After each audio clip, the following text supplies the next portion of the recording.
Welcome to Woo English. In this story, you'll learn English through clear and simple sentences. We encourage you to share your thoughts and leave comments. If you enjoy the story, please press the like button. It really helps support us. This story is for educational purposes. Our goal is to help you improve your English while enjoying an inspiring tale about Plato. His life offers valuable lessons about wisdom, leadership, and the power of ideas. But we do not encourage or glorify any actions in the story. Let's begin the journey together. Chapter 1. The Beginning of a Great Mind. Once upon a time, in the ancient city of Athens, a boy was born. His name was Plato. Athens was a beautiful city, full of life, art, and ideas. The streets were busy with people talking, debating, and sharing stories. It was a city where great thinkers gathered. And Plato was destined to become one of the greatest. Plato was born into a noble family. His father, Ariston, was a respected man, and his mother, Perictione, came from a family with a long history in Athens. They had high hopes for their son. Plato's family was wealthy, which meant he could receive the best education available. And education in Athens was something special. From a young age, Plato was curious about the world around him.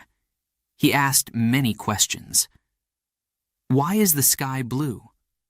What is the meaning of life? How should we treat each other? These were not ordinary questions for a child, but Plato was no ordinary child. He was always thinking, always wondering. In Athens, education was a big part of life. Young boys like Plato went to school to learn many things. They studied reading, writing, poetry, music, and gymnastics. But the most important subject for Plato was philosophy. Philosophy means the love of wisdom. And Plato loved wisdom more than anything else. Plato's teachers noticed his intelligence. They saw that he was different from the other boys. He was serious, thoughtful, and always eager to learn. He read the works of Homer, the great poet, and learned about the heroes of Greek mythology. He listened to the stories of the gods and goddesses, Zeus, Athena, Apollo, and he imagined what it would be like to meet them. But while other boys were interested in becoming soldiers or politicians, Plato wanted to understand deeper things. He wanted to know the truth about the world. He wanted to understand what was right and what was wrong.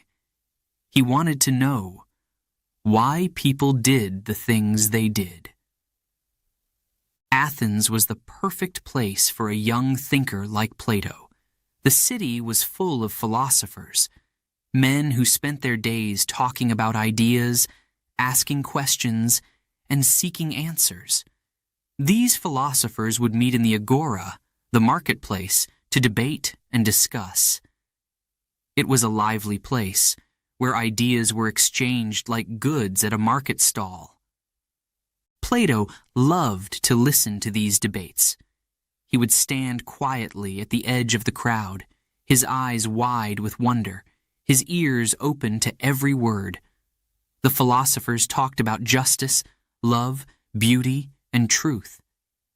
They asked questions that had no easy answers. Questions that made people think. One of the most famous philosophers in Athens was a man named Socrates.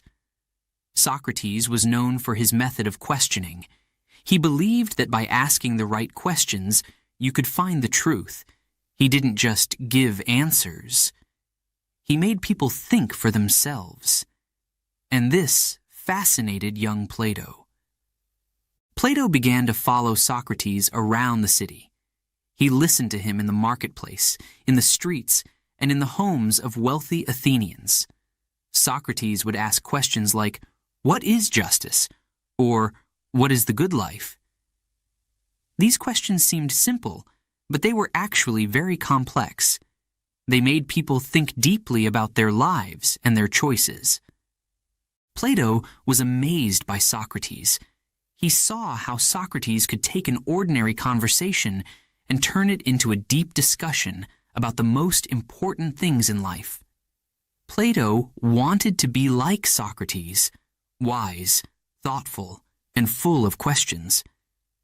But life in Athens was not just about thinking and talking. It was also a time of great change and conflict. The city was at war with Sparta, another powerful Greek city-state. The war was long and difficult, and it caused much suffering in Athens. The people were tired, and their spirits were low. Despite the war, Athens remained a place of culture and learning. The city was home to great artists, playwrights, and thinkers. Plato grew up surrounded by this rich culture. He watched plays by the famous playwrights like Sophocles and Euripides. He admired the sculptures and paintings that decorated the city. And he listened to the music that filled the air during festivals. As Plato grew older, he began to develop his own ideas about the world. He started to think about what he wanted to do with his life. He knew he wanted to be more than just a thinker. He wanted to make a difference. He wanted to help people understand the truth, just like Socrates did. But life had its own plans for Plato. He was about to face challenges that would test his beliefs and shape his future. The city of Athens was changing, and so was Plato. Plato's journey was just beginning. He was still a young man, full of dreams and questions. He didn't know it yet, but he would go on to become one of the greatest philosophers in history. His ideas would change the world and influence people for thousands of years. As we follow Plato on his journey, we will see how he grows from a curious boy into a wise man. We will learn about his life, his struggles, and his philosophy. We will discover how he came to believe in the power of ideas and how those ideas can change the world. So let us continue with Plato as he takes his first steps on the path to greatness. Chapter 2: The Wise Teacher. In the bustling city of Athens, where the air was thick with ideas and debates, there lived a man named Socrates. Socrates was not like the other men in Athens. He didn't wear fancy clothes, and he didn't give long speeches to impress people. No. Socrates was different. He was a man who asked questions, deep, challenging questions, questions that made people stop and think. One day, Plato heard about this strange man. People said Socrates was the wisest man in Athens. They said he could make you question everything you thought you knew. Plato was curious, very curious, so he decided to find out more about this wise teacher. Plato went to the agora, the marketplace where Socrates liked to talk to people. It was a busy place, full of merchants selling their goods and people discussing politics, news, and gossip. But Plato wasn't interested in buying or selling. He was there to meet Socrates, the man everyone was talking about. When Plato first saw Socrates, he was surprised. Socrates didn't look like a wise man. He was older, with a round face, a thick beard, and eyes that seemed to look deep into your soul. But there was something about him, something that drew people in. Socrates wasn't just talking. He was teaching. Socrates was surrounded by a group of young men, all listening carefully to his words. He wasn't giving them answers. No, He was asking them questions. "What is justice?" he asked one young man. The young man thought for a moment and then gave his answer. But Socrates wasn't satisfied. "Why do you think that is justice?" he asked again. And so the young man had to think more deeply. Plato was fascinated. He had never seen anything like this before. Socrates didn't tell people what to think. He made them think for themselves. Plato watched as Socrates asked question after question, each one deeper than the last. It was like peeling an onion, layer after layer, until you got to the core of the truth. Finally, Socrates noticed Plato standing quietly at the edge of the crowd. He smiled and motioned for Plato to come closer. "You, young man, what do you think?" Socrates asked. Plato was nervous. What could he say to such a wise man? But he gathered his courage and answered.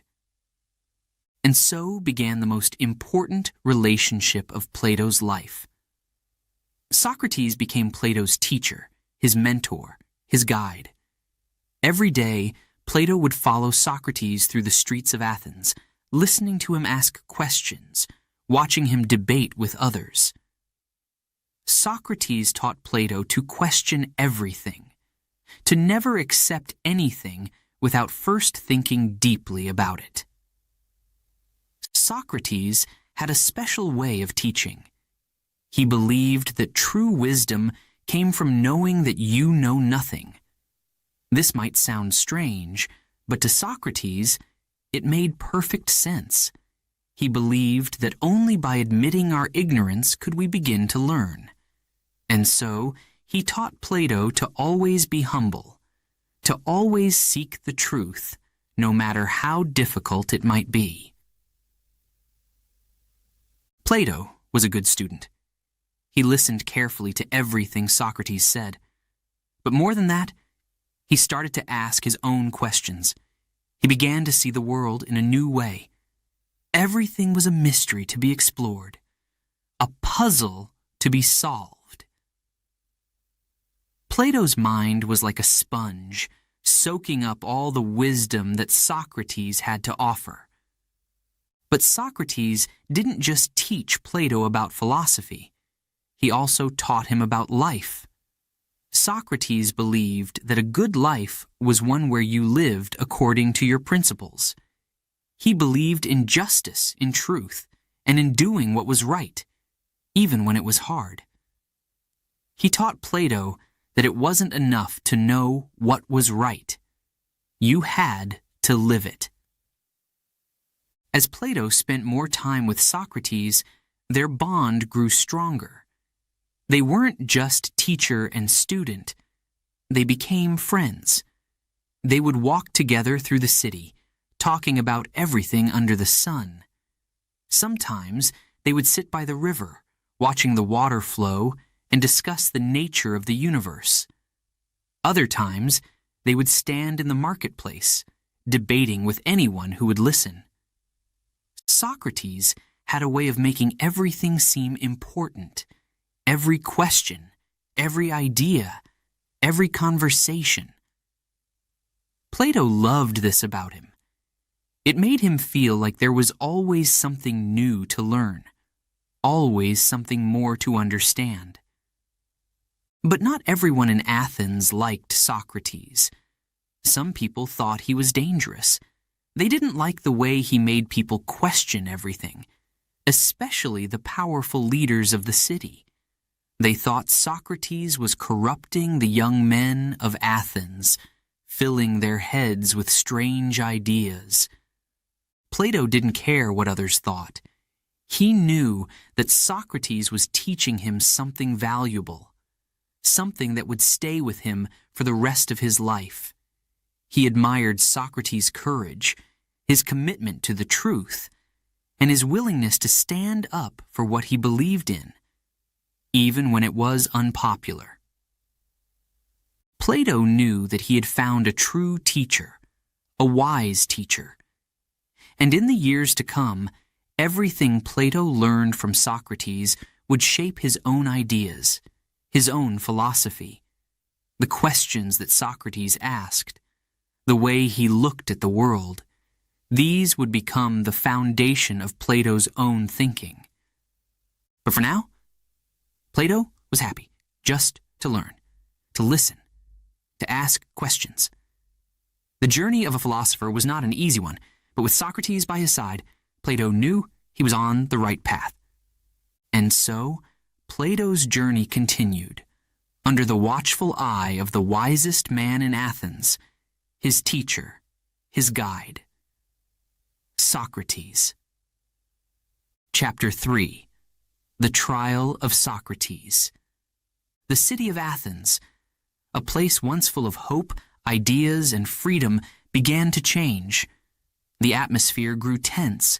People whispered in the streets, rumors spread, and fear crept into the hearts of many. Something dark was happening. And in the center of it all was Socrates, the man who had taught so many to think for themselves, to question everything, to seek the truth. Socrates, Plato's beloved teacher, was in danger. It all started with accusations. Some powerful men in Athens began to say that Socrates was a troublemaker. They claimed that he was corrupting the youth, filling their minds with dangerous ideas. They said that he was disrespecting the gods and leading people away from the traditional ways of the city. These men were afraid of Socrates, afraid of his questions, afraid of his influence. Plato couldn't believe what was happening. How could anyone accuse Socrates of wrongdoing? Socrates was the wisest, most just person Plato had ever known. He had dedicated his life to seeking the truth and teaching others to do the same. But now, he was being treated like a criminal. The day of the trial arrived.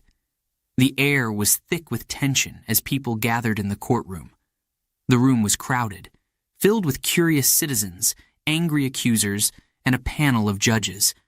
Plato was there too, sitting quietly among the spectators, his heart heavy with worry. He knew this trial was more than just a legal case. It was a battle for the very soul of Athens. Socrates stood calmly before the judges. He did not shout. He did not plead. He was as calm as ever, even in the face of such serious accusations. The prosecutors spoke first.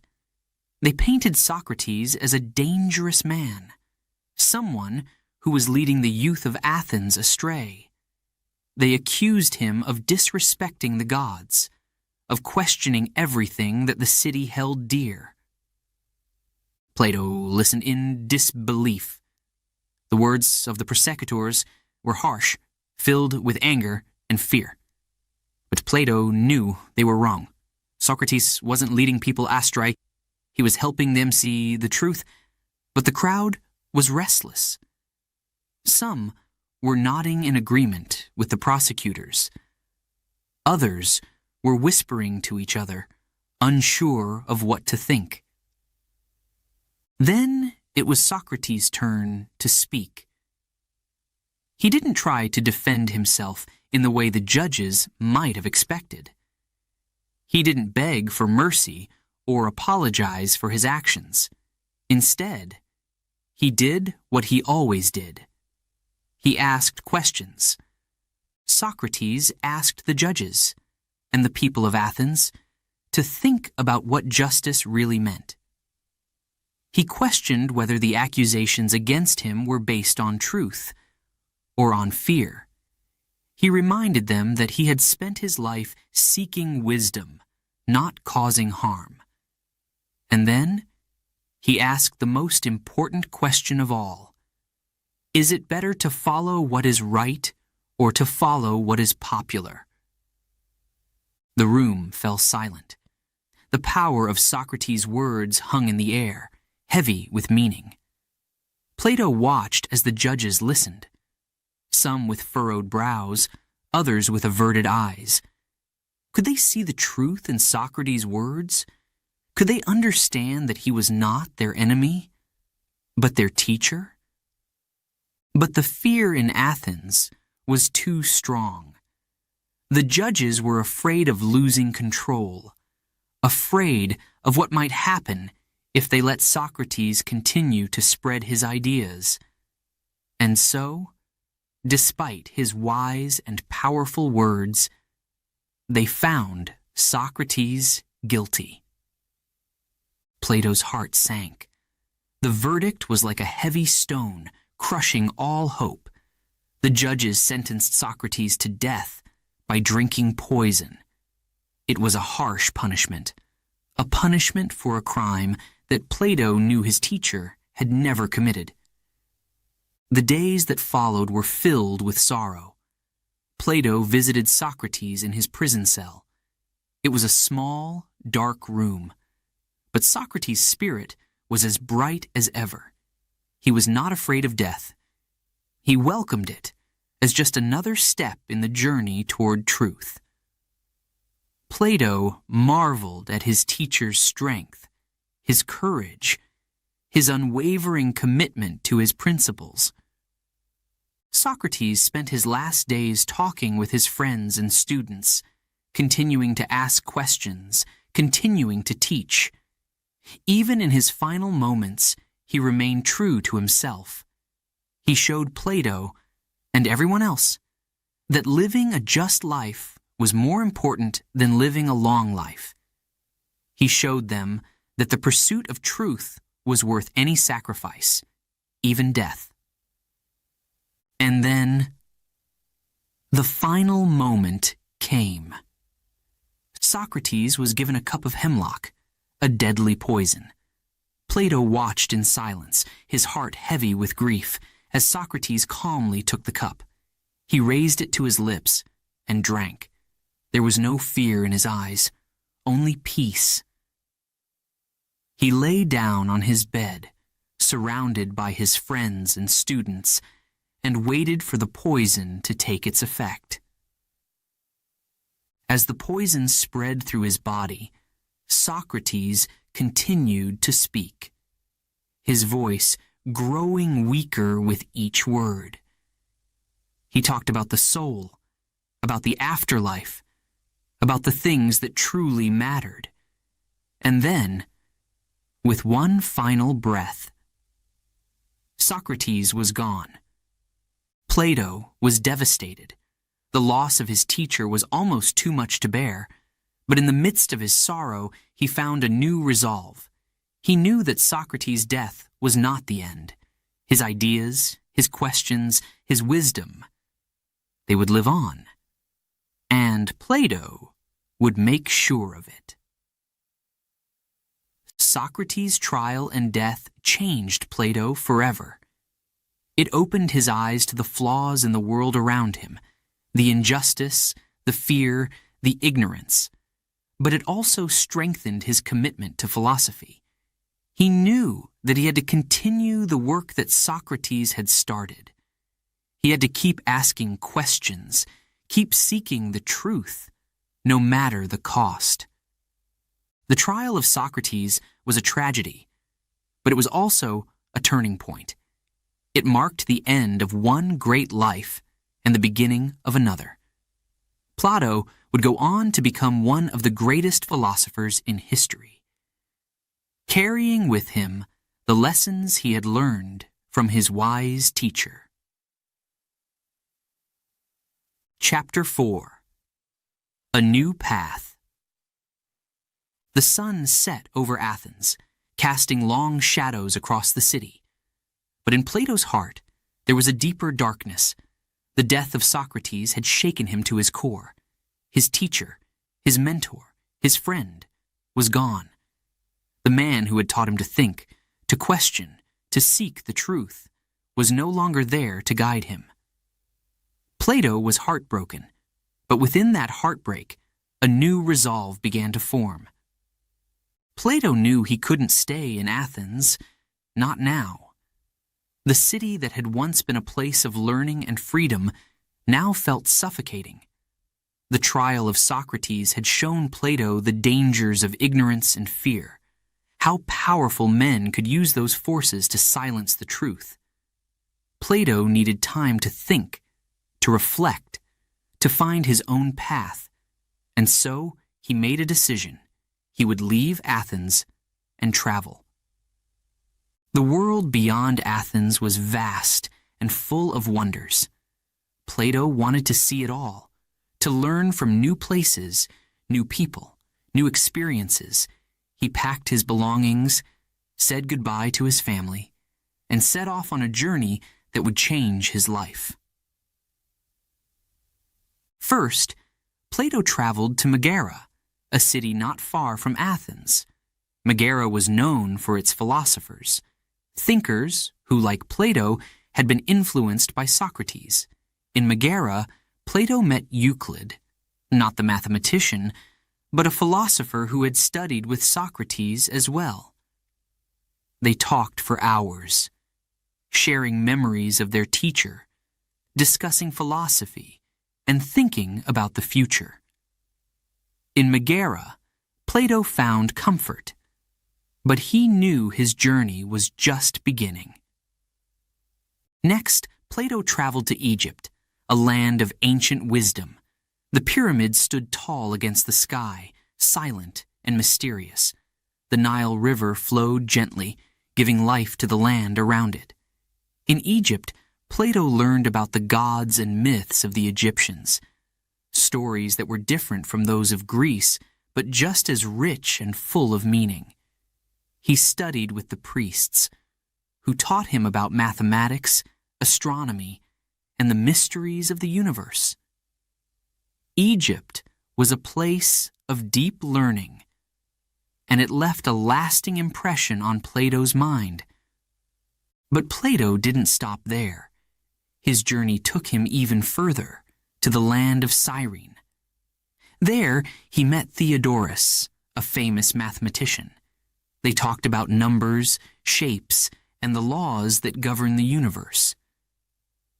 Plato had always been fascinated by the idea that the world was made up of patterns, that everything had a form, a structure. His conversations with Theodorus helped him see how mathematics could explain the world, how it could be a bridge between the physical and the abstract.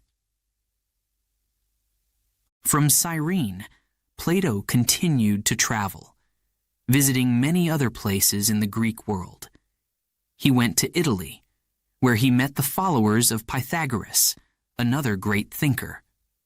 The Pythagoreans believed that numbers were the key to understanding the universe, that everything, even music and the stars, could be explained through mathematics. Plato was inspired by their ideas, and he began to think more deeply about the nature of reality. As Plato traveled, he met many wise people. He listened to their stories, learned from their teachings, and shared his own ideas. Each place he visited, each person he met, added something new to his understanding of the world.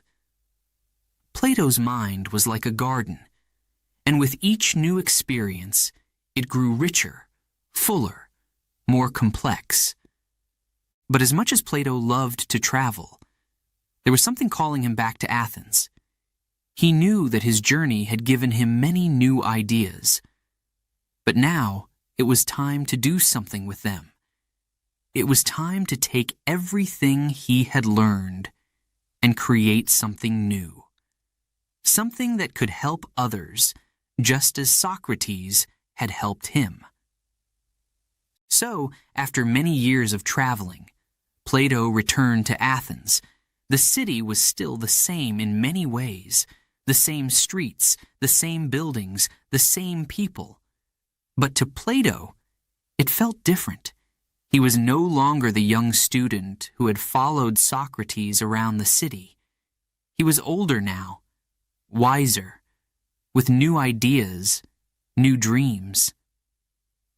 Plato decided that he needed to create a place where people could learn, where they could ask questions, seek the truth, and grow as thinkers. He wanted to honor Socrates' legacy and share what he had learned on his travels. And so, Plato founded the Academy. The Academy was unlike any other school in Athens. It wasn't just a place to learn facts or memorize lessons. It was a place for discussion, for debate, for the exploration of ideas. Plato invited people from all over to come and learn. His students weren't just young men from noble families. They were anyone who wanted to seek the truth, to understand the world, to become better thinkers. At the Academy, Plato taught his students about philosophy, mathematics, science, and ethics. He shared with them the ideas he had developed on his travels, his belief in the world of forms, the idea that everything in the physical world was just a shadow of a perfect, eternal form.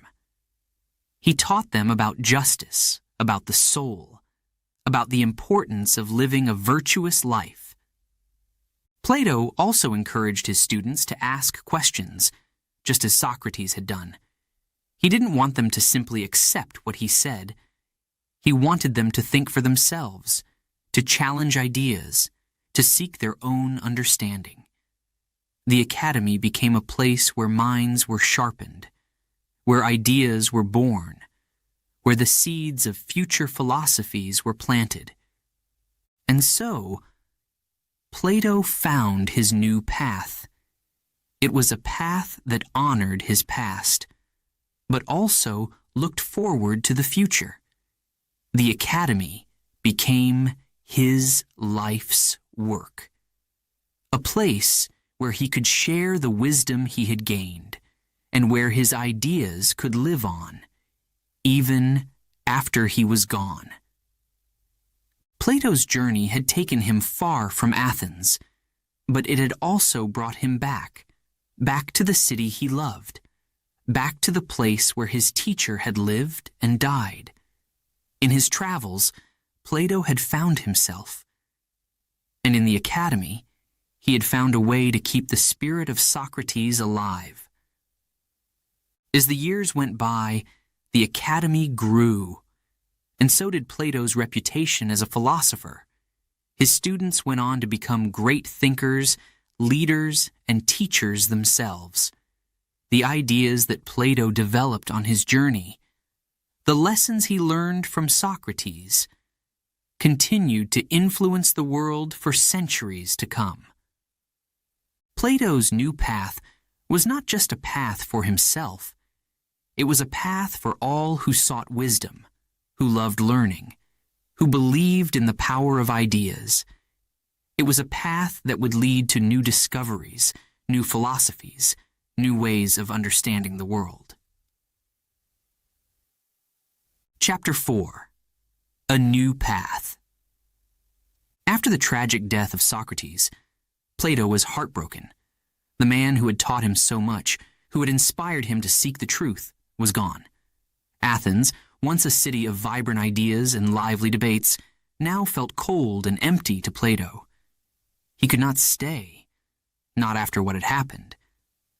So, with a heavy heart, Plato made a decision. He would leave Athens. Plato needed time to think, to heal, and to find his own way. He decided to travel, to explore the world beyond Athens, to learn from new places and new people. He believed that by seeing more of the world, he could discover new truths and find a new path for himself. First, Plato traveled to Megara, a city not far from Athens. Megara was home to a group of philosophers who, like Plato, had been close to Socrates. In Megara, Plato found comfort among these thinkers. They shared stories of Socrates, remembered his teachings, and together they mourned the loss of their great teacher. In Megara, Plato began to realize that the ideas Socrates had taught them would live on, even if Socrates himself was gone. But Plato knew that he could not stay in Megara forever. He needed to see more, to learn more. So he continued his journey, traveling further from Athens, further into the unknown. Plato's travels took him to Egypt, a land of ancient wisdom and mystery. The sight of the towering pyramids and the mighty Nile River amazed him. Egypt was a place where knowledge was cherished, where the past and the present seemed to blend together. Plato studied with the Egyptian priests, who taught him about their gods, their philosophy, and their understanding of the universe. He learned about mathematics, astronomy, and the mysteries of the stars. Egypt opened Plato's mind to new ways of thinking, new ways of seeing the world. After Egypt, Plato traveled to Cyrene, a city in North Africa. There, he met Theodorus, a renowned mathematician. Theodorus introduced Plato to the world of numbers and shapes, showing him how mathematics could explain so much about the world around them. Plato was fascinated by the idea that behind the physical world, there were deeper truths, patterns, forms, and structures that governed everything. These ideas began to shape Plato's own thinking, giving him new tools to understand the world. But Plato's journey did not end there. He continued to travel, visiting places like Italy, where he met the followers of Pythagoras, another great thinker. The Pythagoreans believed that numbers were the key to understanding the universe, and their ideas influenced Plato deeply. He began to see the world not just as a place of physical objects, but as a place where deeper, eternal truths existed. Truths that could be understood through reason and thought. As Plato traveled from city to city, he met many wise people. He listened to their teachings, debated their ideas, and shared his own thoughts. Each new place, each new person added something to Plato's understanding of the world. His mind was like a sponge, soaking up knowledge wherever he went. The more he learned, the more he realized how much there was still to discover. But as much as Plato enjoyed his travels, he began to feel a pull, a desire to return home. Athens was where his journey had started, and he knew that it was where he needed to go next. But he would not return to Athens as the same man who had left. The experiences of his travels had changed him, shaped him, and he was ready to take on a new role in the city he loved. When Plato returned to Athens, he found a city still recovering from the loss of Socrates. But rather than dwell on the past, Plato looked to the future. He wanted to create something new, something that would honor Socrates' legacy and continue his work. He wanted to create a place where people could come to learn, to think, to question, just as he had done with Socrates. And so, Plato founded the Academy. The Academy was not like the other schools in Athens. It was a place for deep thinking, for exploring the mysteries of life, for seeking the truth. Plato invited anyone who was eager to learn, young men, older men, anyone who had a love for wisdom. The Academy became a place where ideas were exchanged, where students could discuss philosophy, mathematics, science, and ethics. But most importantly, it was a place where students could learn to think for themselves, to ask questions, to seek their own understanding. At the Academy, Plato shared the ideas he had developed during his travels. He taught his students about the world of forms, the belief that behind every physical object was a perfect, eternal form that existed in a higher realm. He discussed justice, the soul, and the importance of living a virtuous life. But Plato didn't just lecture his students. He encouraged them to debate, to question, to explore their own ideas. He wanted them to be active participants in their own learning, to carry on the tradition of questioning that Socrates had started.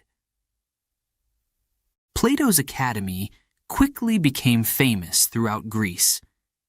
People from all over came to learn from Plato and his students. The academy became a center of knowledge, a place where the next generation of thinkers and leaders were trained.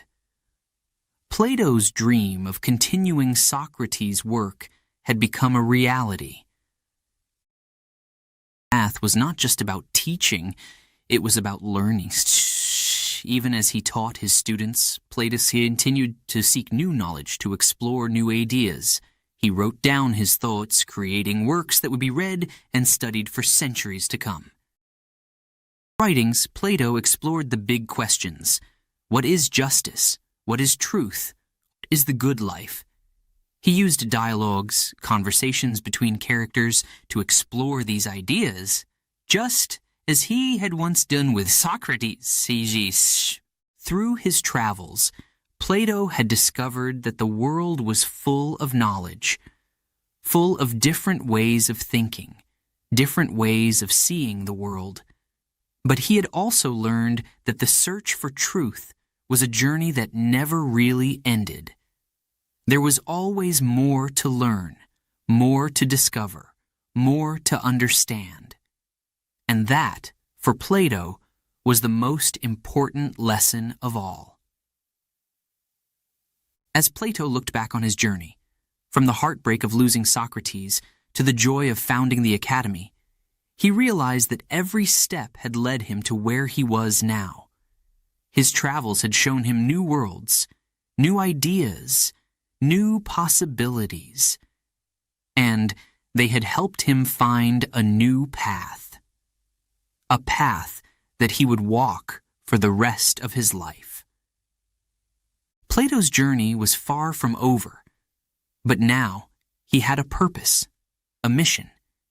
He would continue to seek the truth, to teach others, to explore the mysteries of life.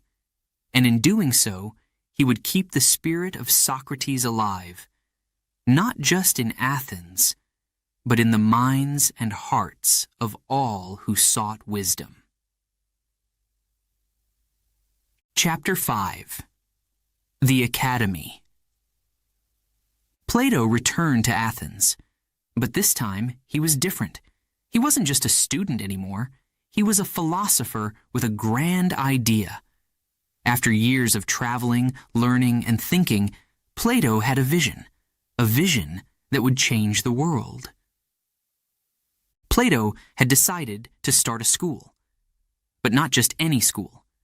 He wanted to create a place where people could come together, to think, to debate, to learn, to seek the truth. He wanted a place where ideas could flourish, where minds could be sharpened, where the next generation of leaders could be born. And so, the academy was born. The academy wasn't like the schools we know today. It wasn't a big building with classrooms and desks. No, the academy was much more than that. It was a gathering place, a community of thinkers. Plato found a peaceful spot outside the city, near a sacred grove dedicated to the hero Academus. This place was perfect, quiet, surrounded by nature, yet close enough to Athens so that people could easily come and go. Plato invited everyone who was interested in learning. Young men, old men, anyone with a thirst for knowledge. They came from all over Greece, eager to learn from the great philosopher, Plato. The students at the academy didn't just sit and listen. They engaged in lively discussions. They asked questions, debated ideas, and explored the mysteries of life. At the academy, Plato didn't teach in the traditional way. He didn't stand in front of his students and lecture them. Instead, he used a method he had learned from his beloved teacher, Socrates. Plato asked questions, lots of questions. He believed that by asking the right questions, his students could discover the answers for themselves. This method was called the dialectic, and it became the heart of the academy. Plato's students would often walk with him through the grove, talking about philosophy, mathematics, politics, and science. They would sit under the trees, by the river, or in the shade of the ancient olive trees, and they would discuss the big questions. What is justice? What is the good life? What is the nature of reality? These discussions were intense, but they were also exciting. Each conversation was like a journey, taking the students deeper into the world of ideas. The academy quickly became famous throughout Athens and beyond. People from all over the Greek world came to study with Plato. They were drawn to his wisdom, his method of teaching, and the vibrant community he had created. The academy was a place where everyone could learn, where everyone could grow. One of the most important ideas that Plato taught at the academy was the theory of forms. Plato believed that everything in the physical world was just a shadow of something more perfect, something more real. He believed that there was a higher realm of existence where these perfect forms existed. For example, every chair in the world is just an imperfect copy of the perfect form of a chair, which exists in this higher realm. This idea fascinated Plato's students, and it became one of the central teachings of the academy. But the academy wasn't just about philosophy. Plato believed that a well-rounded education was important. His students studied mathematics, astronomy, and music. They learned about the natural world, the stars, and the universe. Plato believed that by understanding the world around them, his students could better understand the deeper truths that lay beyond it. Plato also believed in the importance of ethics, of living a good and just life. He taught his students that it wasn't enough to simply know what was right, they had to live it. The academy was not just a place of learning, it was a place of moral development. Plato wanted his students to become not just wise men, but good men, who would use their knowledge to help others. The academy became a place where the future leaders of Athens and beyond were made. Plato's students went on to become philosophers, politicians, and rulers. They carried with them the lessons they had learned at the academy, the importance of seeking the truth, of asking questions, of living a just and virtuous life. One of Plato's most famous students was Aristotle. Aristotle came to the academy as a young man, eager to learn from Plato. He studied at the academy for 20 years, and he would go on to become one of the greatest philosophers in history. Aristotle's ideas were different from Plato's, but the time he spent at the academy shaped his thinking and influenced his work. Plato's influence didn't stop with his students. The academy itself became a model for future schools and universities. The idea that education should be about more than just memorizing facts, that it should be about thinking deeply, asking questions, and seeking the truth. This idea became the foundation of Western education. But the academy wasn't just a place for learning. It was a place for friendship, for community, for the exchange of ideas. Plato created a space where people could come together, support each other, and grow together. The relationships that were formed at the academy were just as important as the knowledge that was gained. Plato's academy continued for centuries after his death. It became a symbol of the pursuit of wisdom, of the love of learning, of the search for truth.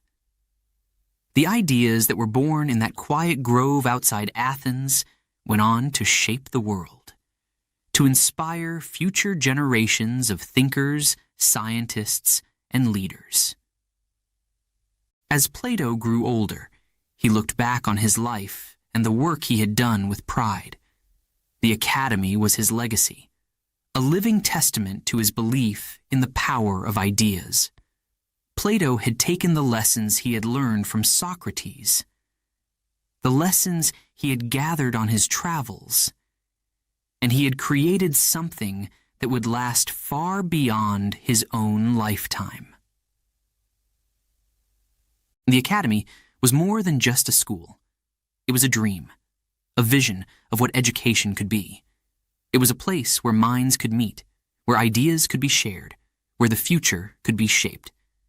And in creating the academy, Plato had found his new path, a path that would lead not just him, but all who followed toward wisdom, toward truth, and toward a better world. Chapter 6: The World of Ideas. In the quiet, peaceful grove of the academy, surrounded by students eager to learn, Plato shared his most famous idea. It was an idea that would change the way people thought about the world forever. This idea was called the theory of forms. Imagine a world, not the world we see around us every day, but a world that exists beyond it, a world of perfect forms, perfect ideas. Plato believed that everything in our world, the trees, the animals, the people, even the objects we use, was just an imperfect copy of something more perfect, more real in this higher world. He explained it like this. Think about a chair. You've seen many chairs in your life. Some are made of wood, some of metal, some are big, some are small. But despite their differences, they are all chairs. Why? Plato believed that it's because they all share in the same perfect idea of a chair, the form of a chair. This perfect form doesn't exist in our world.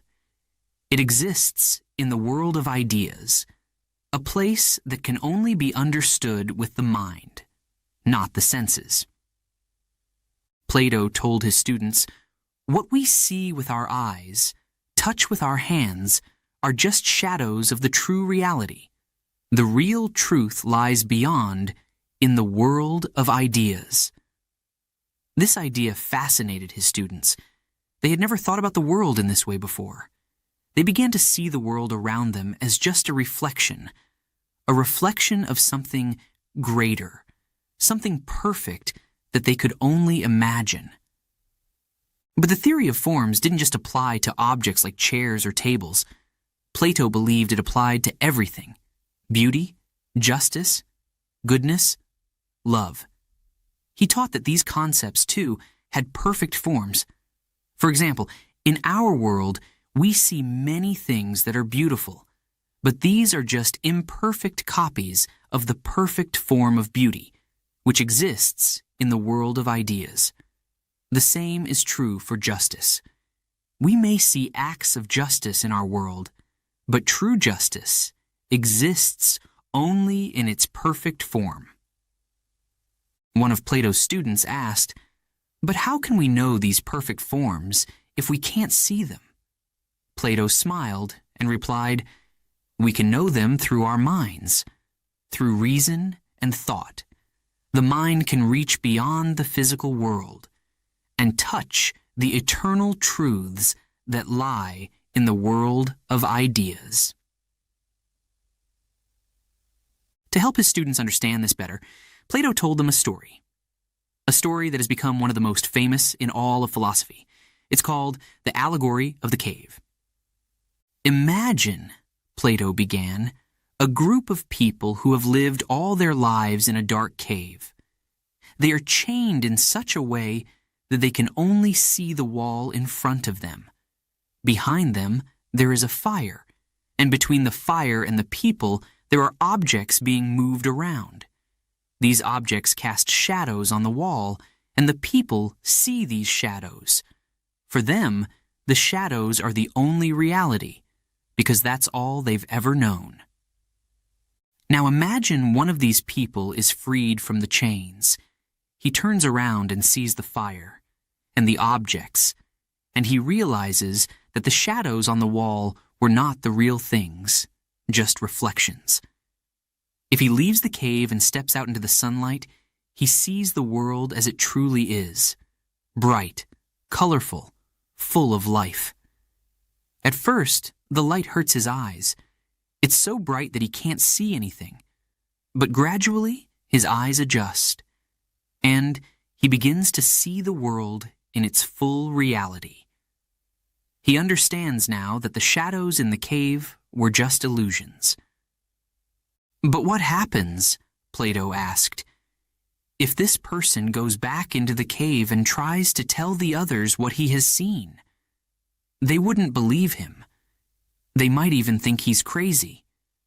They've only ever known the shadows, and they can't imagine that anything else could be real. Plato looked around at his students, their eyes wide with wonder, as they imagined the dark cave, the shadows, and the bright light of the sun. He continued, "The cave is like our world, and the shadows are like the things we see around us. The sun represents the truth, the world of ideas. The journey out of the cave is the journey of the mind, as it moves from the darkness of ignorance to the light of knowledge and understanding." Plato's students were deeply moved by this story. They began to see their own learning as a journey out of the cave toward the light of truth. They understood that the world around them was just a starting point, and that true wisdom lay beyond in the world of ideas.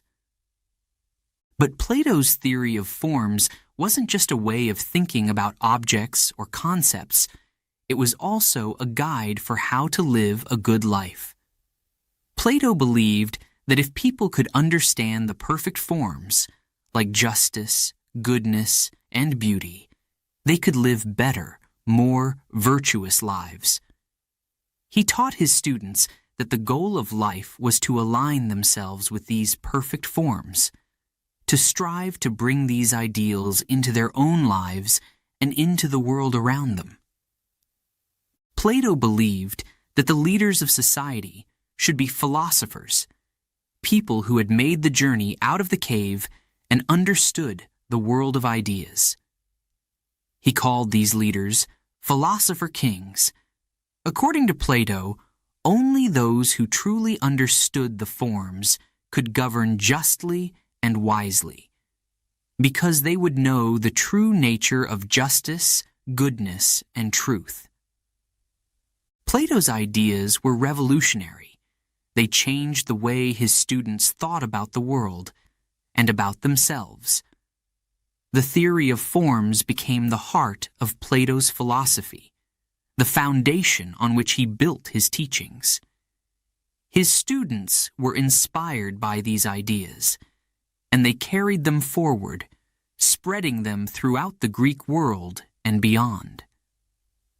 As the years passed, the academy became known as a place where the deepest questions of life were explored, where the mind was trained to reach beyond the physical world and touch the eternal truths. Plato's theory of forms continued to influence philosophers, scientists, and thinkers for centuries to come. In the quiet moments when Plato reflected on his life and his work, he knew that the world of ideas was more than just a theory. It was a vision of a world that could be, a world of perfection, of truth, of beauty. And through his teachings, he helped others see that world too, not just with their eyes, but with their minds. Plato's journey didn't end with the theory of forms. It was just the beginning. His ideas would continue to evolve, to inspire, to challenge. And in the minds of his students, and in the hearts of all who sought wisdom, the world of ideas would live on, a beacon of light in the darkness, a guide on the journey toward truth. Thank you for joining us on this journey through the life of Plato here on Woo English. If you're enjoying the story, please like, share, and comment. Your feedback means a lot to us and helps us bring you more inspiring content. Chapter 7. The Republic.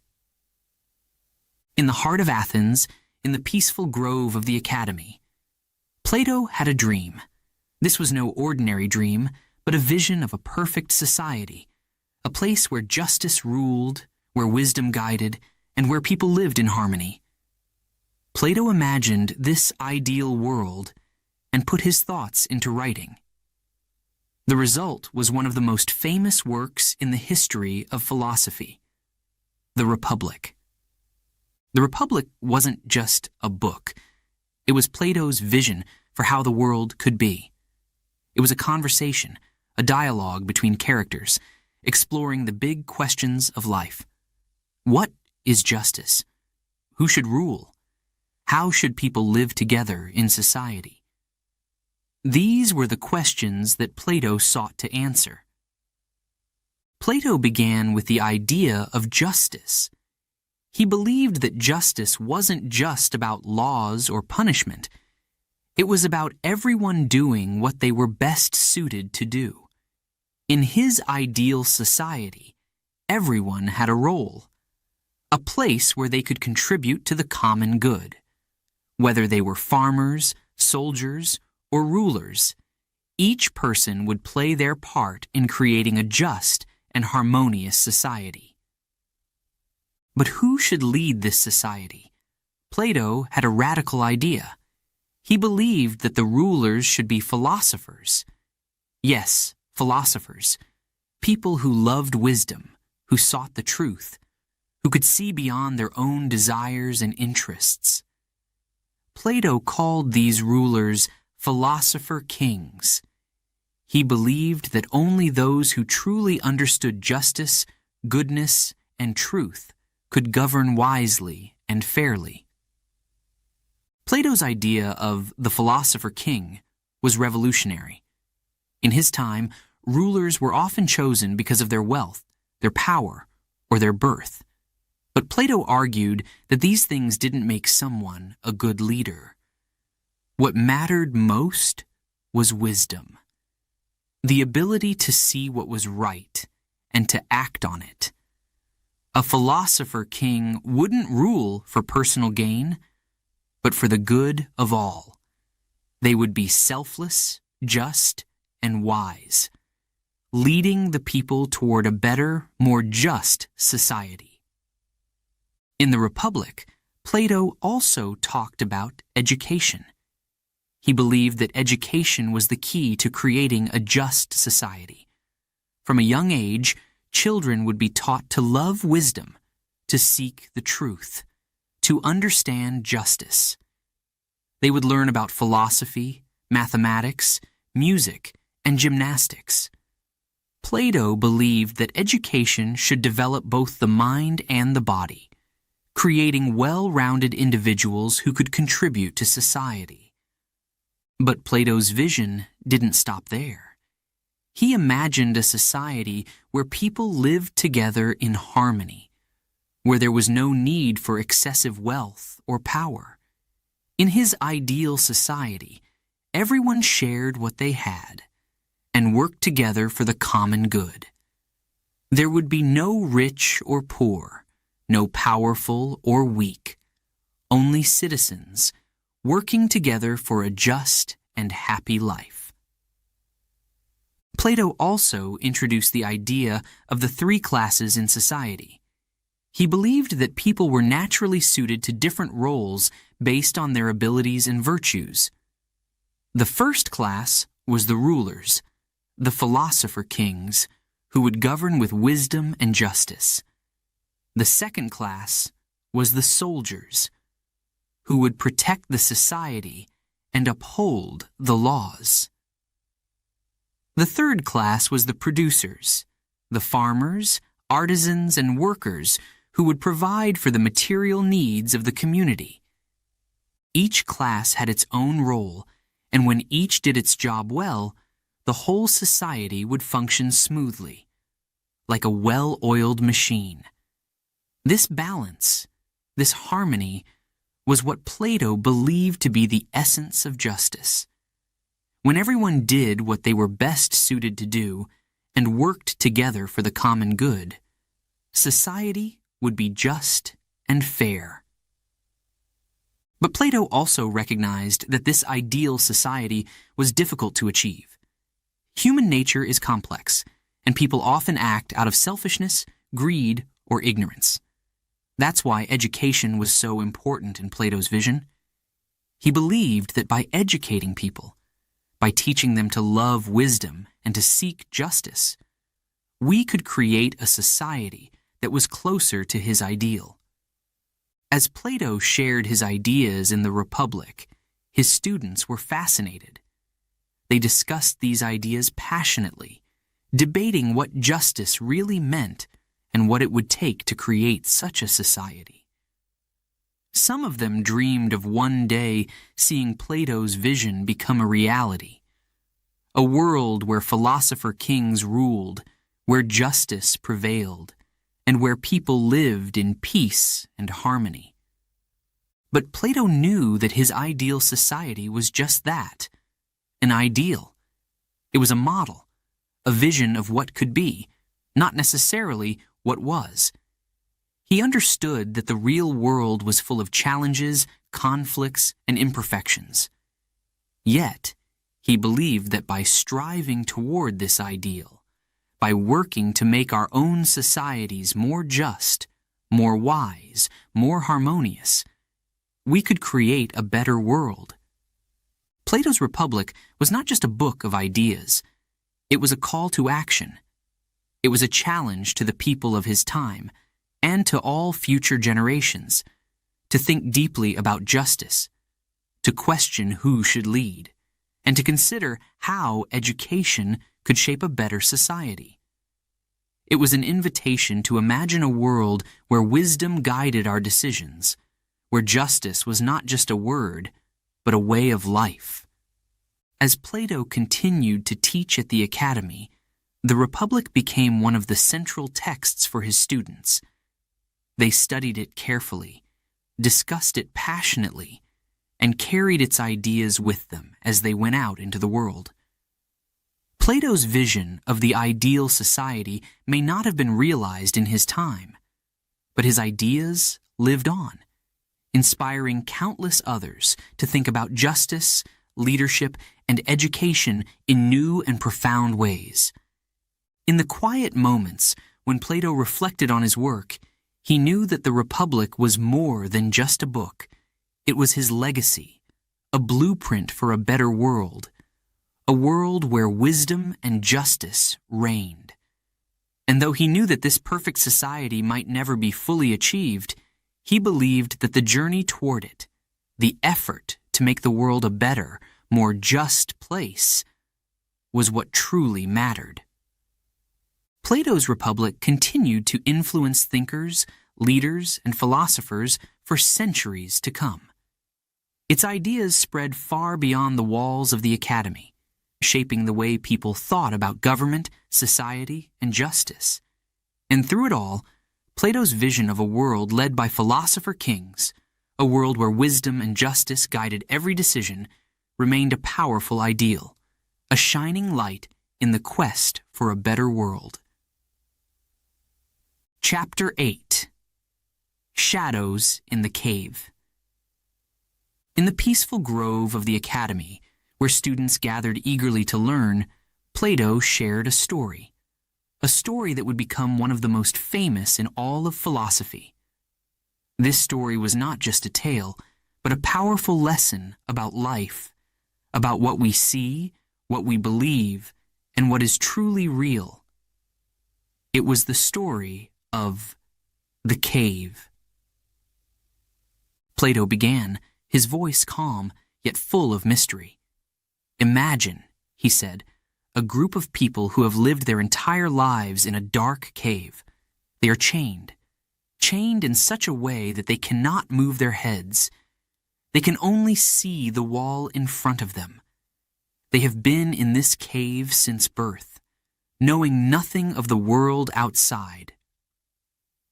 The students leaned in closer, their eyes wide with curiosity.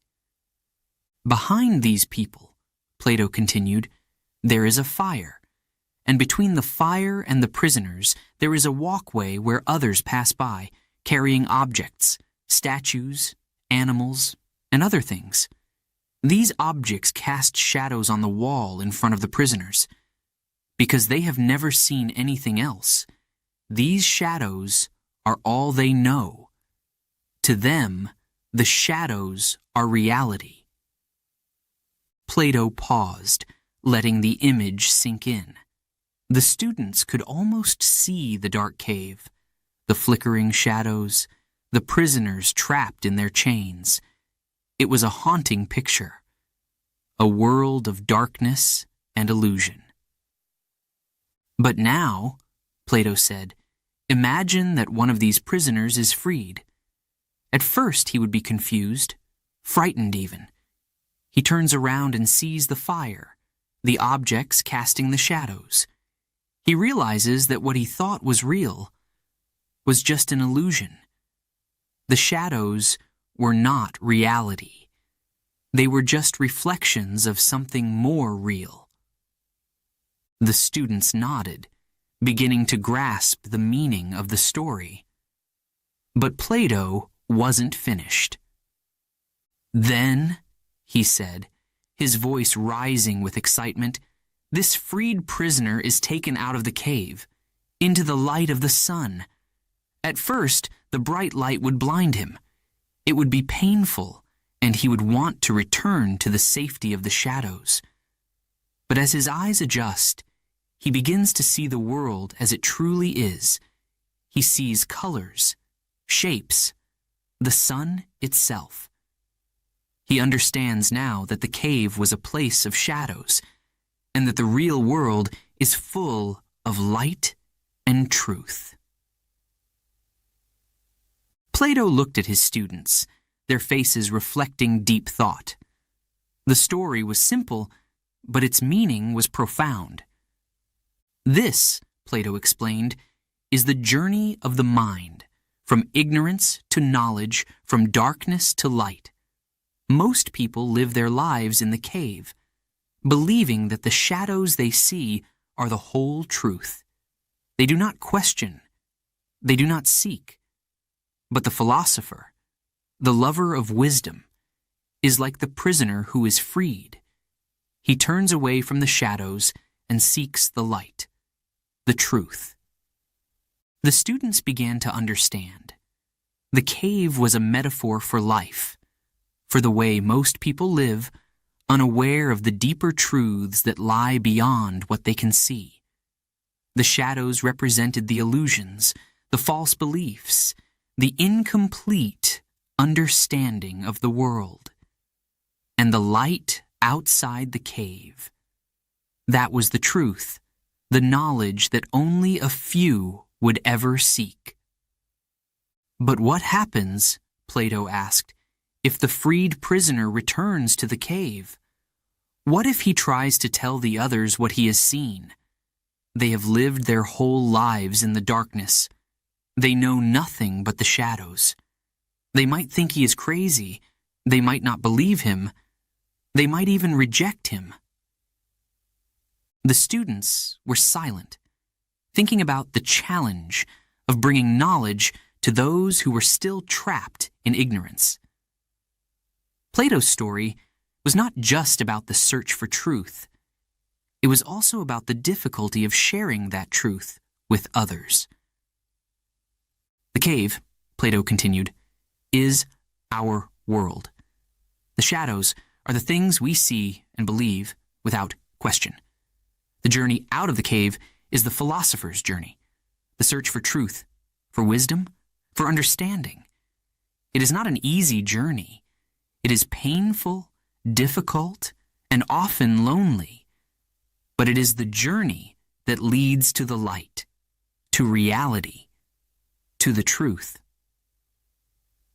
Plato's students were deeply moved by the story. They saw themselves in the freed prisoner, striving to break free from the chains of ignorance to see the world as it truly was.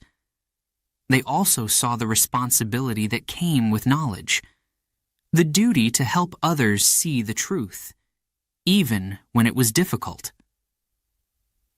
Plato's allegory of the cave became a central teaching at the academy. It was more than just a story. It was a guide to life, a reminder that what we see is not always what is real, that we must always seek to look beyond the surface, to question, to explore, to find the deeper truths that lie hidden in the shadows. As the students discussed the story, they began to see the world around them in a new light. They questioned their own beliefs, their own perceptions, wondering how much of what they knew was just shadows on a wall. They realized that the search for truth was not just about learning facts or gaining knowledge. It was about changing the way they saw the world, the way they understood reality. Plato's story of the cave also had a deeper meaning for him personally. He knew that his own journey, his search for wisdom, his teaching at the academy, was like the journey out of the cave. He had turned away from the shadows, from the illusions of the world, and sought the light of truth. But he also knew the challenges of bringing others with him, the difficulty of helping people see beyond the shadows, to embrace the truth. As the sun set over the academy and the day came to an end, Plato looked at his students, knowing that they were beginning their own journeys, their own search for truth. The story of the cave was a starting point, a way to understand the challenges they would face, the importance of questioning, of seeking, of never being satisfied with the shadows on the wall. And so, Plato's allegory of the cave became more than just a story. It became a symbol of the philosophical journey, a reminder that the search for truth is a journey from darkness to light, from illusion to reality. It was a story that would echo through the ages, inspiring countless others to break free from the chains of ignorance and seek the light of knowledge. In the quiet of the night, as the students reflected on the story, they knew that their lives would never be the same. They had seen the shadows, but now they were ready to seek the light. Chapter 9. The Critique of Democracy. In the bustling city of Athens, the birthplace of democracy, voices rose in heated debate. Athens was proud of its democratic system, where every citizen had a voice, a vote, a say in how the city was governed. But amidst this chorus of voices, there was one that began to question, to criticize, to warn. That voice belonged to Plato. Plato had seen the power of democracy firsthand. He had watched as the people of Athens made decisions together, as they elected leaders, passed laws, and judged the fate of their city.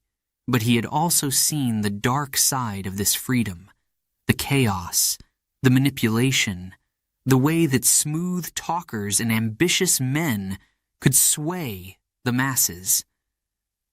And, most painfully, he had seen how democracy had led to the trial and death of his beloved teacher, Socrates. Plato's experiences made him deeply skeptical of democracy. He believed that not everyone was fit to rule, that not every opinion was equal, that too much freedom without guidance could lead to disaster. In his writings and teachings, Plato began to criticize democracy. He argued that when everyone had the power to make decisions, the city was at risk of being led by the unwise, the uninformed, the selfish. He worried that democracy allowed people to choose leaders based on popularity, not wisdom, on charm, not character. To Plato, this was a dangerous path, one that could lead Athens into chaos and ruin. Plato believed that true leadership required wisdom, a deep understanding of justice, of the good, of what was best for the city as a whole.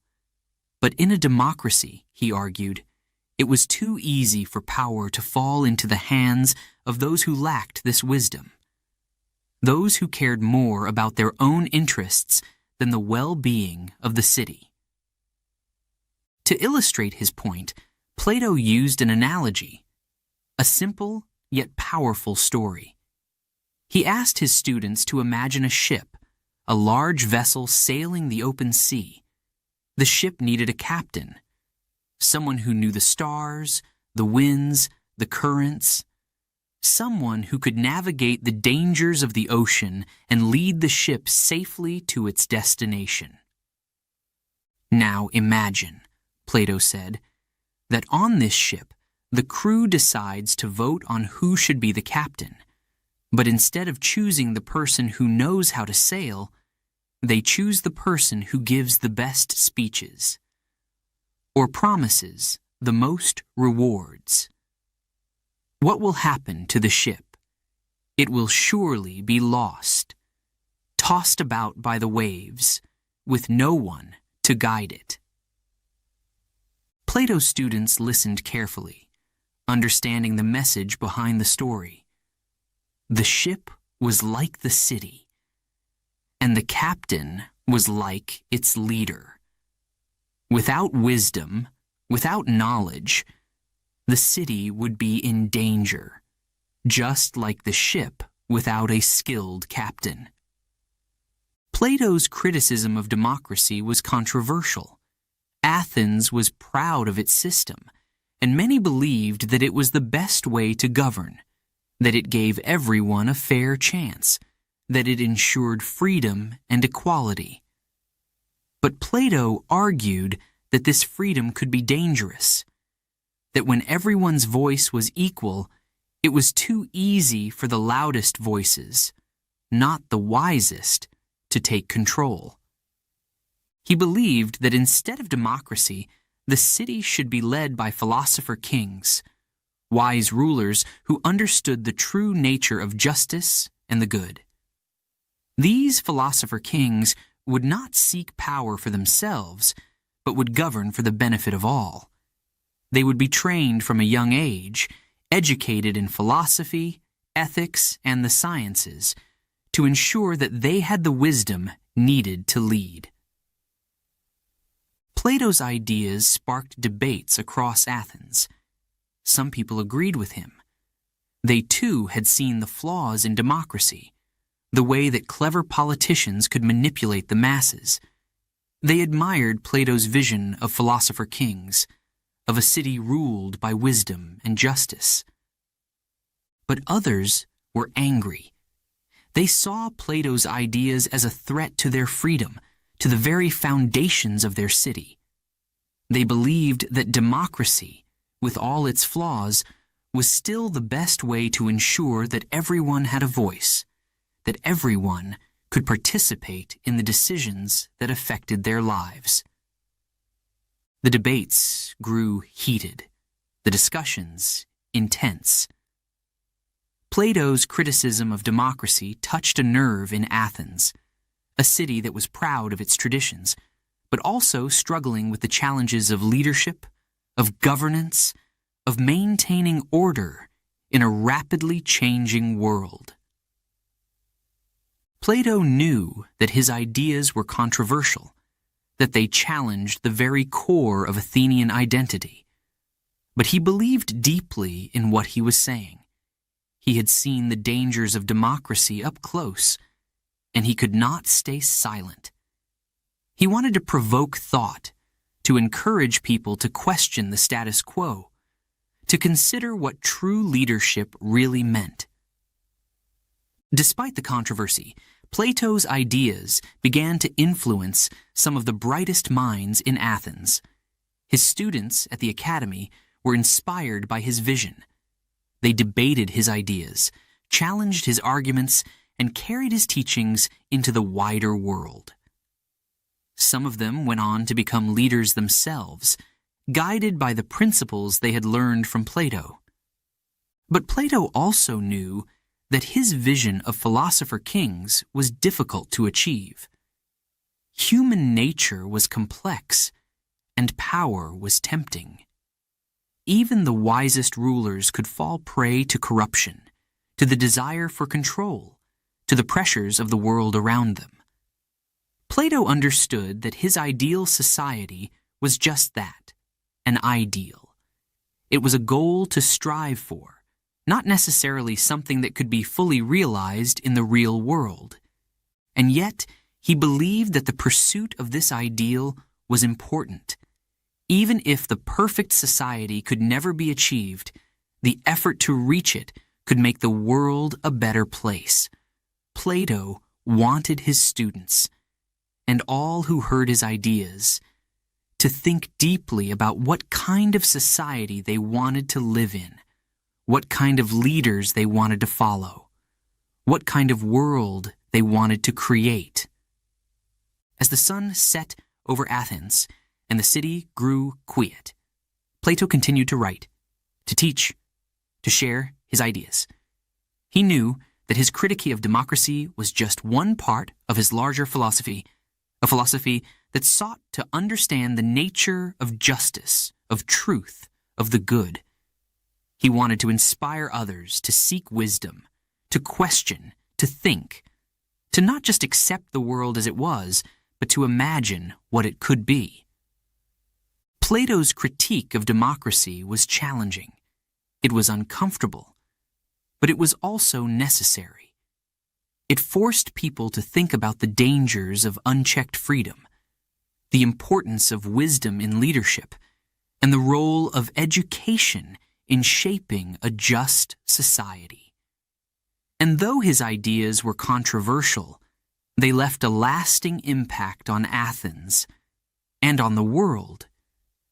And so, Plato's journey continued, his ideas sparking debates, inspiring change, and challenging the way people thought about democracy, leadership, and the very nature of society.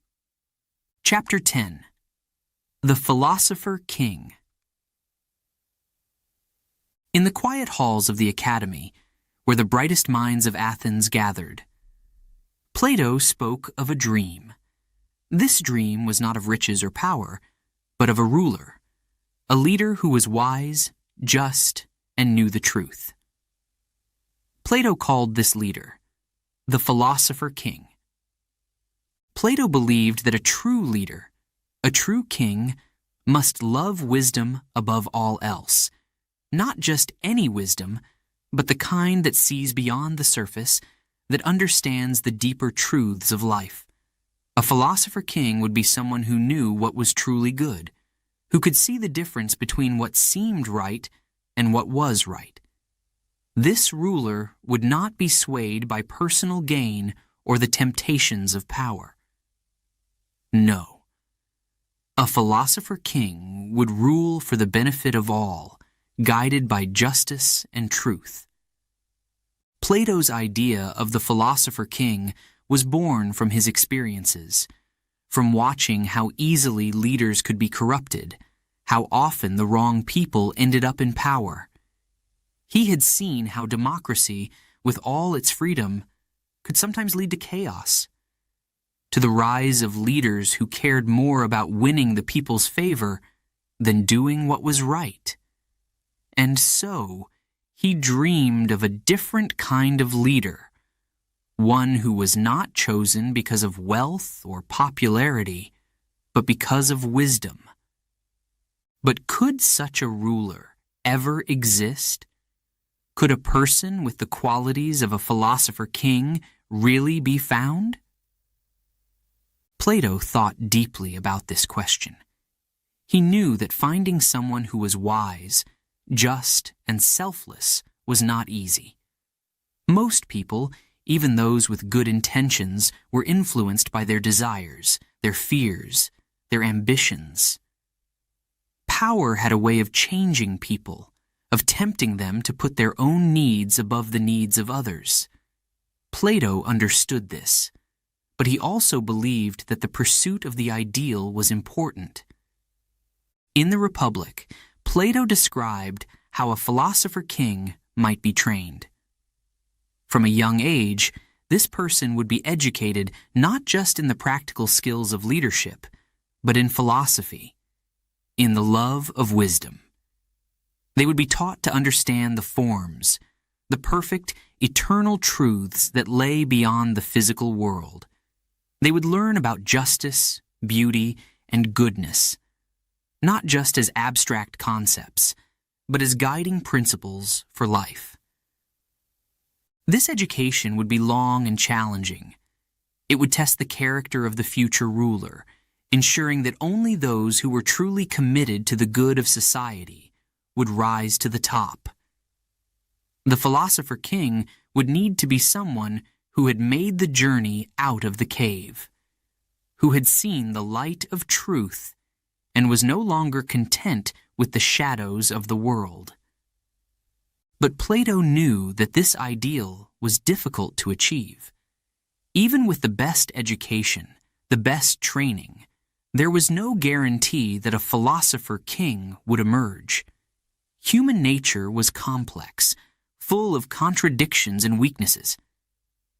And yet, Plato believed that the effort to create such a leader was worth it, that even striving for this ideal could bring about a better society. As Plato shared his vision with his students, many were inspired. They could see the appeal of a ruler who was wise, just, and selfless. A leader who would guide the city with fairness and truth. They dreamed of a world where philosopher kings ruled, where wisdom and justice were the foundations of society. For these students, Plato's vision was not just a dream, but a goal to strive for, a model for how leaders should be. But not everyone was convinced. Some questioned whether such a ruler could really exist.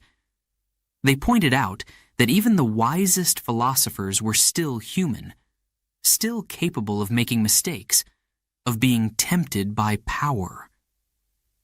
They wondered if it was realistic to expect that one person could possess all the qualities of a philosopher king. Others worried about the dangers of concentrating too much power in the hands of one person, even a wise one. What if the philosopher king, despite their education and good intentions, made the wrong decisions? What if they became corrupted by the very power they were given? These critics argued that it was safer to have a government where power was shared, where many voices could be heard, rather than relying on the wisdom of a single ruler. Plato listened to these concerns, and he understood them. He knew that his vision of the philosopher king was an ideal, not a guarantee. But he also believed that the pursuit of this ideal could lead to a better society, that by striving to create wise and just leaders, we could avoid many of the problems that came from unwise and unjust ones. Plato's idea of the philosopher king was more than just a political theory. It was a reflection of his deepest beliefs about the nature of leadership, of justice, of truth. He believed that the best rulers were those who ruled not for themselves, but for the good of all, who sought wisdom not for their own benefit, but to guide others. In a world full of uncertainty and change, Plato's vision was a beacon of hope, a reminder that true leadership is about more than power, more than popularity. It is about wisdom and justice. As the students at the academy discussed these ideas, they found themselves thinking deeply about what kind of leaders they wanted to be, what kind of society they wanted to create. They debated the merits of democracy, of kingship, of philosopher kings, each bringing their own experiences and insights to the conversation. Plato encouraged these debates, knowing that through them his students were developing their own understanding of leadership, of justice, of the good. Plato's vision of the philosopher king may have been an ideal, but it was an ideal that inspired countless others. It challenged people to think about what true leadership meant, to question the easy answers, the simple solutions. It reminded them that the pursuit of wisdom, of justice, of truth, was the highest calling, one that required dedication, humility, and a deep love for the good of all.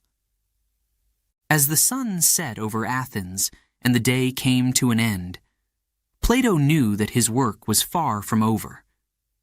The idea of the philosopher king was just one part of his larger philosophy, a philosophy that sought to understand the nature of the good, the just, the true. But in this idea, Plato saw a glimpse of what could be a vision of a world where wisdom and justice reigned, where leaders were guided by truth, not by self-interest. And so, Plato's journey continued. His vision of the philosopher king inspiring those who sought to lead with wisdom, to govern with justice, to create a world where the good of all was the highest priority. In the hearts and minds of his students, and in the pages of the Republic, the idea of the philosopher king lived on, a dream of what leadership could be, of what society could become, if only we had the wisdom to make it so. Chapter 11. The Last Days. Plato was growing old. His hair had turned white and his steps had slowed. But his mind was as sharp as ever. Even as his body began to weaken, Plato's thoughts remained clear, powerful, and full of wisdom. He continued to teach, to write, and to think, always searching for the truth. In the peaceful grove of the academy, surrounded by his loyal students, Plato reflected on his long life. He had seen so much, experienced so much. He had lived through the highs and lows of Athens, had watched his beloved city change over the years. He had been a student of Socrates, a traveler, a teacher, and a philosopher. And now, as he approached the end of his journey, he looked back on it all with a deep sense of fulfillment. Plato still loved to engage in discussions with his students. They would gather around him, eager to hear his thoughts on justice, beauty, truth, and the nature of reality. Plato's eyes would light up as he spoke, his voice still strong and passionate, even as his body aged. He would ask questions, challenge ideas, and guide his students on their own paths to wisdom. One of Plato's favorite topics in these final years was the soul. He believed deeply in the immortality of the soul, the idea that it lived on even after the body died. Plato taught that the soul was connected to the world of ideas, the realm of perfect forms. He explained that our souls longed to return to this higher world, to reconnect with the true, the good, and the beautiful. Plato's students were fascinated by these teachings. They listened intently as he described the journey of the soul, from the physical world, through the trials of life, and back to the world of ideas. Plato told them that living a just and virtuous life was the best way to prepare the soul for this journey. By seeking wisdom and truth, by acting with justice and goodness, they could help their souls find their way back to the divine. As Plato grew older, he also spent more time writing. He wanted to leave behind a legacy, a record of his thoughts, his teachings, his philosophy. He knew that he would not live forever, but his ideas could live on. And so, Plato wrote with a sense of urgency, capturing his thoughts on paper, sharing his wisdom with the world. His writings were filled with dialogues, conversations between characters who explored the deepest questions of life. These dialogues were not just about answers. They were about the process of thinking, questioning, and discovering. Plato believed that true wisdom came not from knowing all the answers, but from always seeking the truth. In his last days, Plato often thought of Socrates, his teacher, his mentor, his friend. He remembered the conversations they had shared, the questions they had asked, the ideas they had explored together.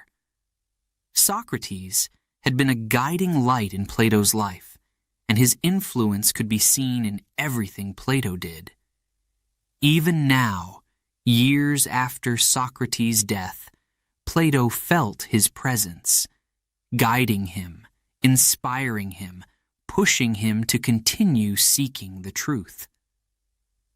Plato also reflected on his beloved Athens. The city had changed so much since his youth. It had faced wars, political upheaval, and social change.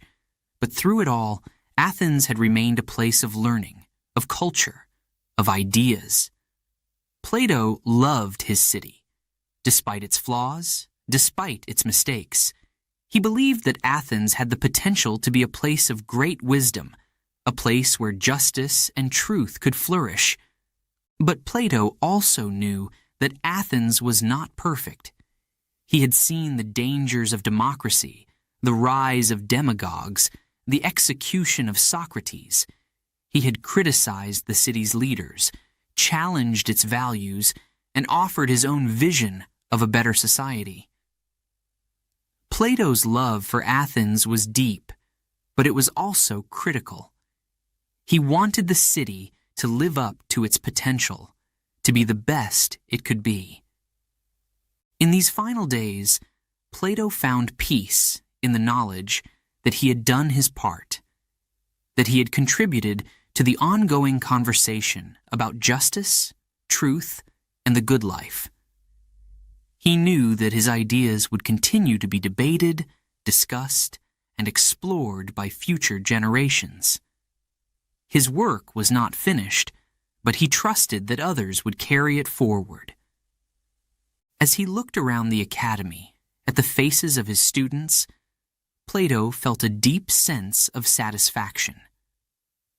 These young men and women would continue the search for wisdom, would continue to ask the big questions, would continue to explore the mysteries of life.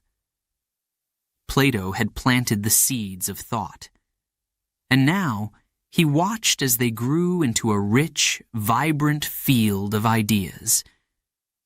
Even as his body grew weaker, Plato's ideas grew stronger.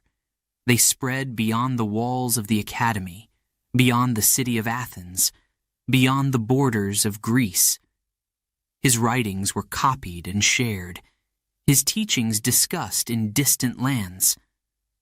Philosophers, leaders, and scholars from all over the world came to study Plato's works, to learn from his wisdom, to engage with his ideas. Plato's influence was profound. His ideas shaped the course of Western philosophy, influenced the development of science, and inspired countless thinkers throughout history. The Academy, which he had founded so many years ago, became a model for future schools and universities. The dialogues he had written were studied for centuries, becoming some of the most important texts in the history of philosophy. But for Plato, it was not about fame or recognition. It was about the pursuit of truth, the love of wisdom, the desire to understand the world and our place in it.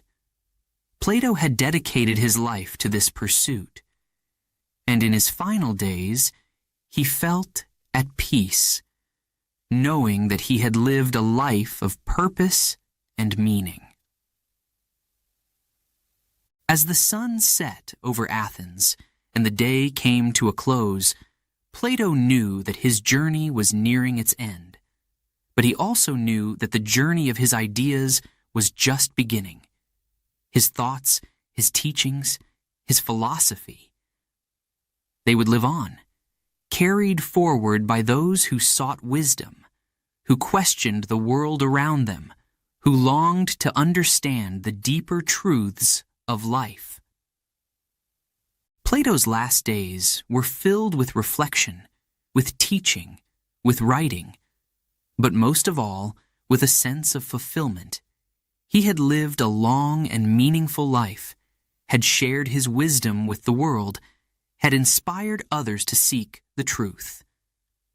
And, as he looked back on it all, Plato knew that his ideas would continue to grow, to spread, to influence the world for generations to come. And so, Plato's journey came to an end. But his legacy lived on. His ideas, his philosophy, his love of wisdom, these would continue to shape the world, to guide those who sought the truth, to inspire those who longed to understand the mysteries of life. In the hearts and minds of his students, in the pages of his writings, in the legacy of the Academy, Plato lived on. His journey was over, but his story was just beginning. Chapter 12. The Legacy of Plato. Plato's life had come to an end, but his journey was far from over. His body may have passed, but his ideas, his teachings, his philosophy, they lived on, spreading like ripples in a pond, touching the minds and hearts of people all over the world. Plato's legacy was not just in the books he wrote or the students he taught. It was in the way he changed the way people thought about the world. He had asked questions that no one had asked before. Questions about justice, truth, and the meaning of life. And in doing so, he opened the door to new ways of thinking, new ways of seeing the world. One of the most important parts of Plato's legacy was his idea of the world of forms. This idea that everything in the physical world is just a shadow of a perfect, eternal form changed the way people understood reality. It made them think deeply about what is real, what is true, and what is merely an illusion. This idea influenced not just philosophers, but also artists, scientists, and religious thinkers for centuries to come. Plato's vision of the philosopher king also left a lasting mark on history. His belief that rulers should be wise, just, and guided by truth inspired leaders across the ages. Kings, queens, and presidents read Plato's works, hoping to learn from his wisdom and apply it to their own rule. The idea that those who govern should be guided by wisdom rather than power or wealth remains a powerful ideal in many parts of the world today.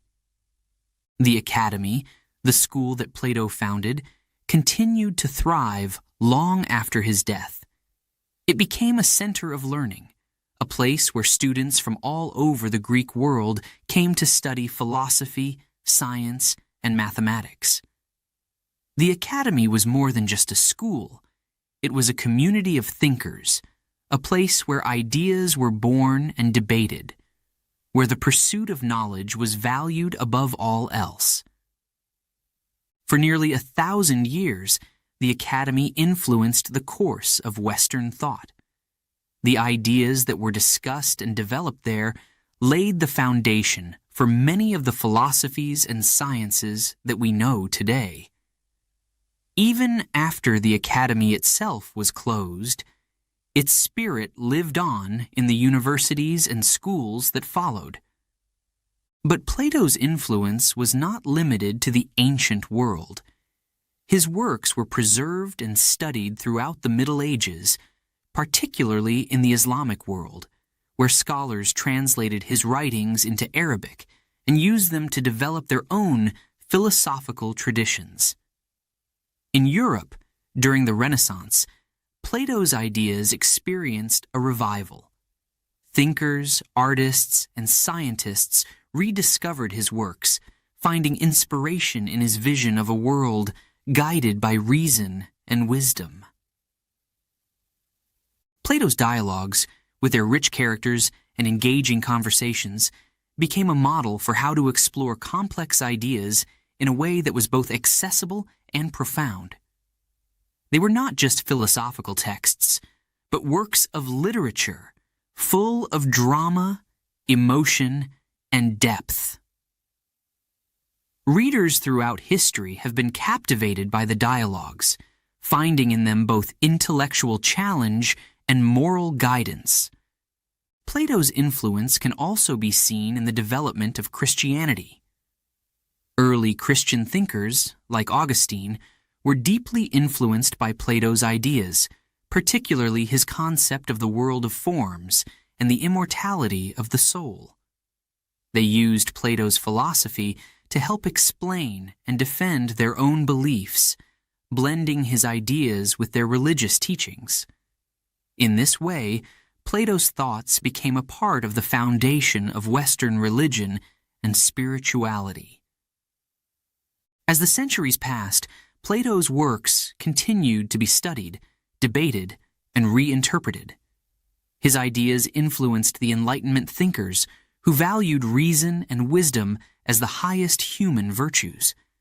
They saw in Plato a kindred spirit, someone who believed in the power of the human mind to understand the world and improve society. In modern times, Plato's legacy lives on in the fields of philosophy, science, politics, and education.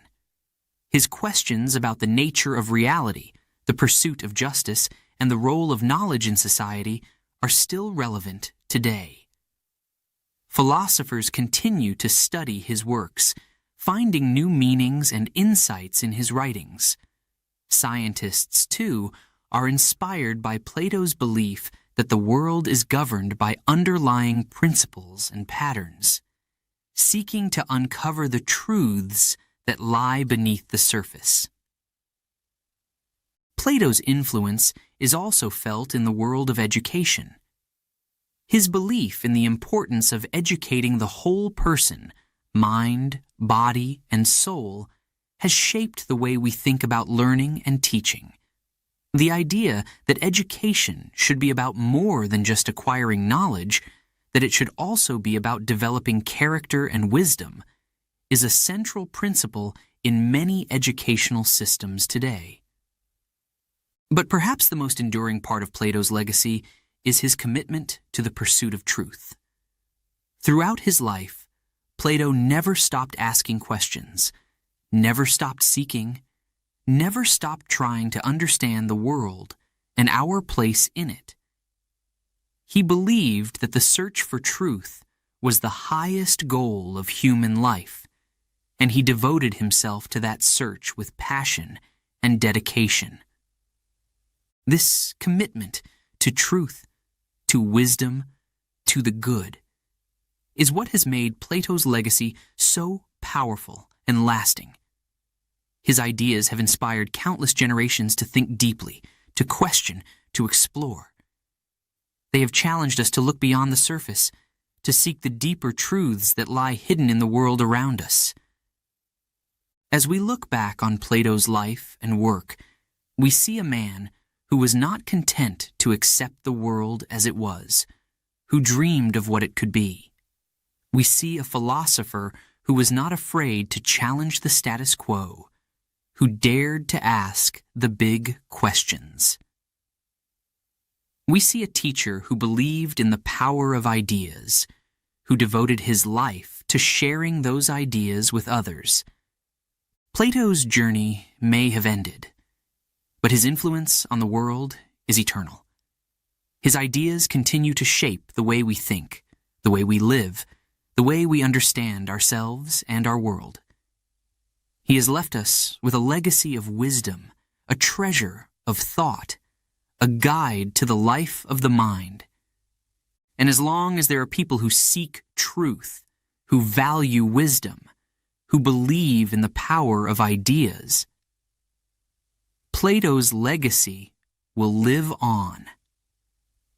In the quiet of the academy, in the pages of his dialogues, in the minds of all who study his works, Plato's voice still speaks. It whispers to us of justice, of truth, of the good life. It invites us to join him on the journey of the mind, a journey that began in ancient Athens, but that continues today and will continue for as long as there are minds to think, hearts to feel, and souls to seek. And so, Plato's story is not just the story of one man. It is the story of all of us, of our shared quest for understanding, for wisdom, for truth. His journey is our journey, and his legacy, a gift to the world, one that will endure for all time.